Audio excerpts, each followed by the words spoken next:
अभिनंदन है, बहुत बहुत नमस्कार। आज हमारे साथ भारत सरकार में राज्य मंत्री MOS health doctor Bharati Pawar ji भी हैं, उनका बहुत बहुत अभिनंदन। आज से 3 दिन पहले हमारे महासचिव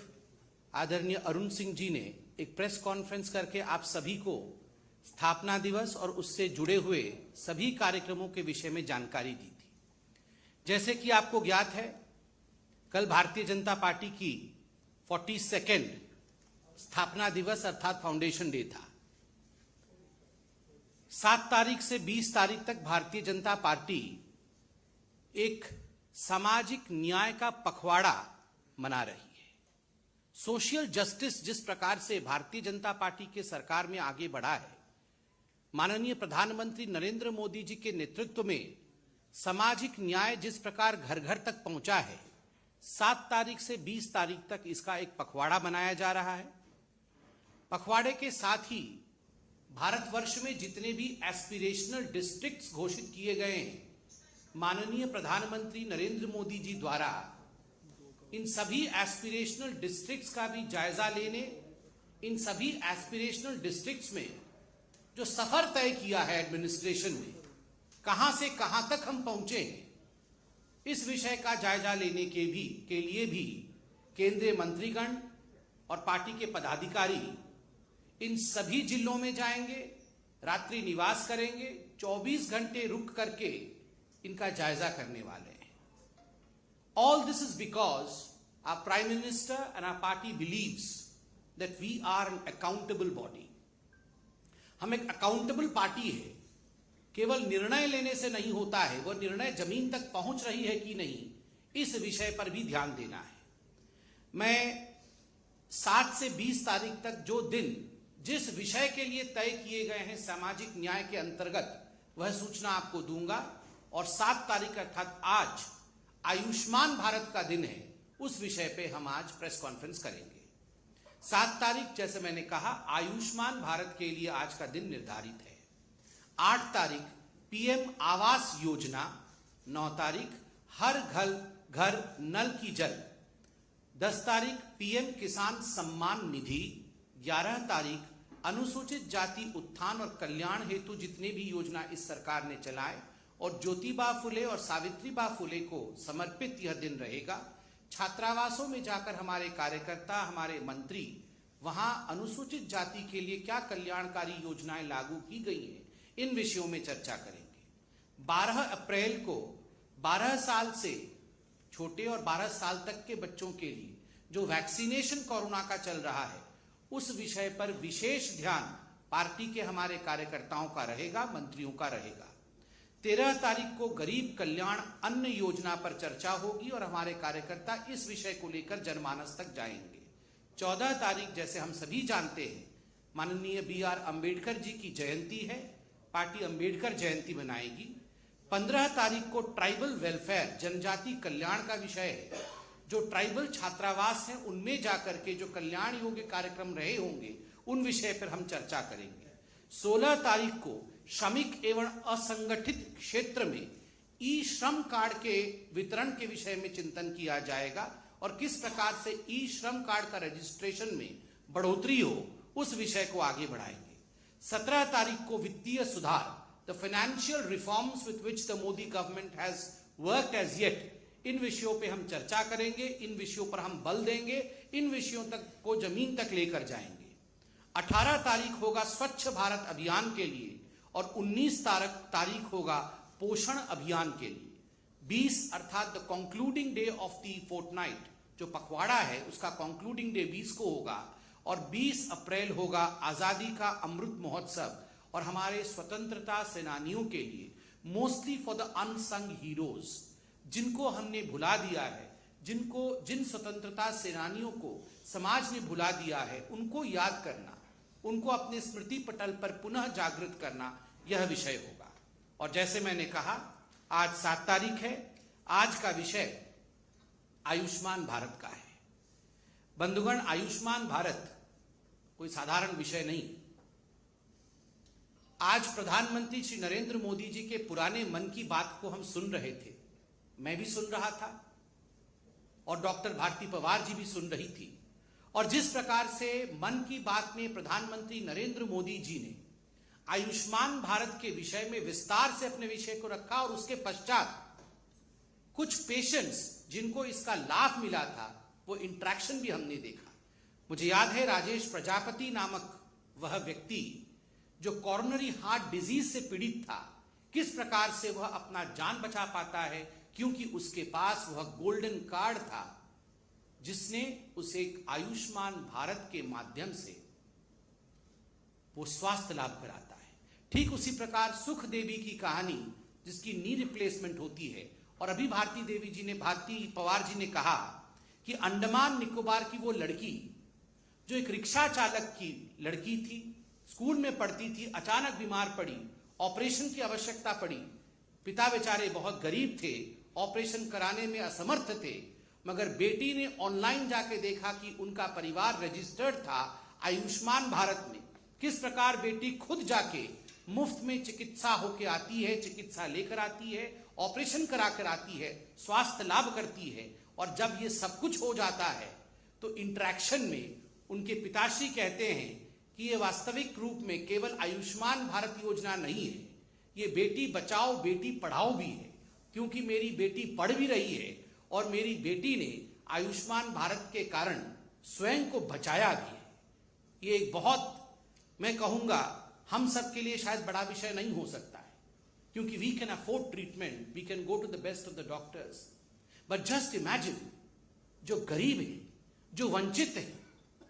जिनके पास इतने पैसे नहीं हैं कि वो अच्छे से अच्छा चिकित्सा ले सके, उनके लिए प्रधानमंत्री जी ने जो किया है उसका नतीजा रहा कि 3 जनवरी 2018 को आयुष्मान भारत लॉन्च होता है, और 19 में ही 100 दिनों के अंदर WHO के DG डायरेक्टर जनरल वो बधाई देते हैं, शुभकामनाएं देते हैं नरेंद्र मोदी भारत के प्रधानमंत्री को, और JP नड्डा जी जो उस समय भारत के स्वास्थ्य मंत्री थे। ये हमारे लिए गर्व का विषय है कि हमारे माननीय प्रधानमंत्री, हमारे सर्वोच्च नेता नरेंद्र मोदी जी और हमारे वर्तमान के अध्यक्ष जो उस समय हेल्थ मिनिस्टर थे आदरणीय JP नड्डा, दोनों के आशीर्वाद के कारण यह फलीभूत हुआ। 100 करोड़ परिवारों तक, अर्थात लगभग 50 करोड़ व्यक्तियों को 5 लाख रुपए तक की चिकित्सा मुफ्त मुहैया कराना, यह आयुष्मान भारत का मुख्य बिंदु है। Just imagine 50 crore people, 5 lakh rupees treatment free of cost. This is not a small feet. यह कोई छोटा विषय नहीं है, यह एक बहुत बड़ा कीर्तिमान है। और इसी कारण से पूरे विश्व में अगर सही मायने में देखा जाए तो स्वास्थ्य क्षेत्र में, हेल्थ सेक्टर में पूरे विश्व का अगर सबसे बड़ा अचीवमेंट कोई है तो वो आयुष्मान भारत है हिंदुस्तान का। ये कहना अतिशयोक्ति नहीं होगा। मैं अंत में सिर्फ इतना कहूंगा कि कुछ राज्य पीछे छूट गए हैं जिन्होंने आयुष्मान भारत के लाभ को अपने जनता तक नहीं पहुंचाया है। जनता जनार्दन होती है, जनता को इस लाभ से वंचित न रखा जाए। यह दिल्ली की सरकार, उड़ीसा की सरकार और पश्चिम बंगाल की सरकार से हमारी गुहार है कि ठीक है, हो सकता है आपकी भी योजना हो, कोई स्वास्थ्य की योजना हो, मगर डबल इंजन की बेनिफिट अगर आपके जनता को मिले तो व्यारे न्यारे हो जाए। आपका बेनिफिट और हमारा भी बेनिफिट, दोनों बेनिफिट मिलके यदि आपके राज्य की जनता, हमारी भारत की जनता स्वस्थ रहे तो इसमें किसी को आपत्ति नहीं होनी चाहिए। दिल्ली, उड़ीसा और वेस्ट बंगाल यह भी स्वास्थ्य के इस आयुष्मान भारत के लाभ को जनता तक पहुंचाएं। और अभी जैसे मुझे डॉक्टर साहब ने बताया कि लगभग 3.3 करोड़ लोगों को यह सुविधा दे जा चुकी है। अभी तक आयुष्मान भारत की जो सुविधा है वो 3.3 करोड़ लोगों तक पहुंचाई जा चुकी है, और लगभग 38,000 करोड़ रुपया अभी तक भारत सरकार ने इस बाबत खर्च किया है। अब मैं निवेदन करूंगा डॉक्टर भारती पवार जी से कि she will please brief you on the nitty gritty and the finances of Ayushman Bharat Yojana. Thank you so much. Over to Bharati ji. धन्यवाद संबित जी। नमस्कार। आज महत्वपूर्ण सब्जेक्ट है जो कि हमारे हेल्थ स्ट्रक्चर को गत कई वर्षों से, जब से नरेंद्र भाई मोदी जी की सरकार बनी है, तो इस विश्वास को लेके आगे बढ़ रही है कि बेसिक सुविधाएं जो आज गांव-गांव तक पहुंचनी चाहिए और पहुंचने के बाद उन्हें वहां पे ही ट्रीटमेंट मिले, चाहे वो प्राइमरी लेवल का हो, सेकेंडरी लेवल का हो या टर्शरी लेवल का हो। उस मायने में आज हमारी सरकार काम कर रही है। मुझे इस बात को लेके खुशी है कि आज गांव में भी जाएंगे तो पीएचसी है, सीएचसी है, हमारा डिस्ट्रिक्ट हॉस्पिटल है, वहां तक सुविधा बढ़ाने के लिए पीएम आयुष्मान भारत जैसी योजना, जिसमें कि पीएम आयुष्मान भारत में हेल्थ एंड वेलनेस सेंटर बनने चाहिए। ये हेल्थ एंड वेलनेस सेंटर ऐसी सुविधा प्रदान करेंगे कि जो ग्रामीण क्षेत्र में उसी जगह वही लोगों को ये सुविधा देंगे, जिसमें कई सारे टेस्ट बढ़े हैं, कई सारे डॉक्टर्स के विजिट बढ़े हैं, चाहे वहाँ टेलीकंसल्टेशन ले सकते हैं, एक एक्सपर्ट की ओपिनियन वहाँ मिल सकती है। इस हिसाब से ये हेल्थ एंड वेलनेस सेंटर है, योगा है, मेडिसिन है, आयुर्वेदा है, ये इंटीग्रेशन भी वहाँ मेंटेन किया है। उसके बाद अगर उन्हें कुछ सुविधा सेकेंडरी लेवल को मिलनी है या टर्शरी लेवल को मिलनी है, वो भी सुविधा देने के लिए सरकार प्रतिबद्ध है। लेकिन अगर कोई वंचित रहता है, अगर वो ऑपरेशन नहीं करवा रहा है, तो SECC डेटा जो कि हमारा census socio economic caste census 2011 का था, जो कि एक households includes are based on deprivation and occupational criteria, तो उन क्राइटेरिया को ध्यान में रखते हुए उन लोगों की एक सूची बनी और जिनमें चिन्हित किए ये 10 करोड़ 10.74 करोड़ फैमिलीज, जो कि लगभग आज की तारीख पे देखा जाए तो 50 करोड़ बेनिफिशियरीज को ये हेल्थ इंश्योरेंस, जो कि 5 लाख का इंश्योरेंस पर फैमिली पर ईयर कवर करता है। इसमें बड़ी बात यह है कि जो भी ऑपरेशन सर्जरी करवाने हैं, इसके लिए कुछ अस्पताल एम्पैनल्ड किए हैं, कुछ वहाँ पे नंबर दिए हैं, प्रोटोकॉल बने हैं, सर्जरीज करेंगे, ट्रीटमेंट करेंगे, और वो सभी सर्जरीज इंक्लूड किए हैं जो कि आम आदमी को, जो कि एक सामान्य परिवार को चिंतित करती है। लगभग आज के दिन में देखा जाए तो ऐसी 1670 ऐसी प्रोसीजर्स है जो कि इसमें कर सकते हैं और पेशेंट इसके लाभ ले रहे हैं। आज कई अस्पताल इसमें जुड़े हैं, जैसे कि कहा कुछ 3 राज्यों को छोड़ के, उड़ीसा, दिल्ली और पश्चिम बंगाल को छोड़ के हमारे बाकी राज्यों और यूटीज में ये योजना अच्छा काम कर रही है। स्टेट और सेंट्रल गवर्नमेंट के साथ मिली ये योजना है, तो अगर कुछ एडिशनल भी बेनिफिशियरीज आते हैं, वो स्टेट्स की लिस्ट में आते हैं, तो वो भी स्टेट के थ्रू इस योजना में जुड़े हैं, लेकिन वो स्टेट के शेयर में आएंगे। अभी आज तक हमारे लगभग 17 करोड़ कार्ड्स ऐसे हैं कि जो दिए गए हैं, लेकिन क्या कार्ड नहीं है तो ट्रीटमेंट नहीं है, ऐसी बात नहीं होगी। जो भी ऑनलाइन देखते हैं, अगर उस ट्रीटमेंट में चाहते हैं ये होना है, नाम बेनिफिशियरीज की लिस्ट में है, तो वो ट्रीटमेंट उस अस्पताल में जाके लेंगे। आज तक लगभग हमारे 25,800 अस्पताल है जो कि एम्पैनल्ड हुए हैं अलग अलग हमारे राज्यों में, जो कि एक ये कैशलेस एक्सेस है। तो बेनिफिशियरीज को कहीं भी, अगर भारत भर में समझो मेरा महाराष्ट्र से कोई पेशेंट है और तुरंत उसे दिल्ली में कार्ड है और ट्रीटमेंट लेनी है, तो वो ट्रीटमेंट ले सकता है एम्पैनल्ड हॉस्पिटल में। लेकिन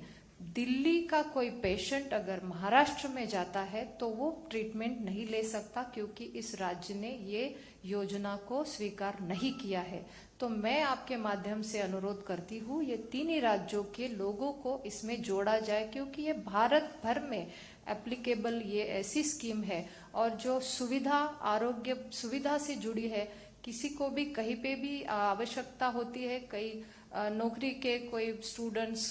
पढ़ाई के लिए कहीं भी जाते हैं, तो ऐसी कभी इमरजेंसी आ जाती है, तो मुझे लगता है सभी राज्यों में इसने जुड़ना बहुत ही आवश्यकता है, जो जिसको गौर करते हुए आदरणीय प्रधानमंत्री जी ने विशेष रूप से ये सबसे बड़ी योजना, जो हम वर्ल्ड्स लार्जेस्ट हेल्थ इंश्योरेंस योजना के तहत में दे रहे हैं, तो मुझे लगता है सभी राज्यों ने इसमें जुड़ना चाहिए। एक कवर करती है हमारे प्री हॉस्पिटलाइजेशन को और पोस्ट